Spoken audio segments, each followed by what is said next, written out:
রমনার বটমূলে বোমা হামলা মামলায় মৃত্যুদণ্ড কমিয়ে ৯ আসামির ১০ বছরের কারাদণ্ড।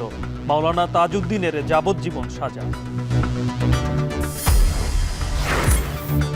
জামায়াতের নিবন্ধন ও প্রতীক নিয়ে আপিলের পরবর্তী শুনানি কাল। আদালতে দলের নিবন্ধন বাতিলের নজির এটিই দেশে প্রথম।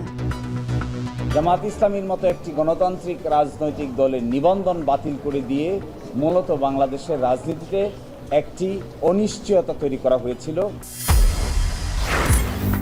মানবিক করিডোর ইস্যুতে অন্ধকারে জনগণ, দাবি বিএনপির।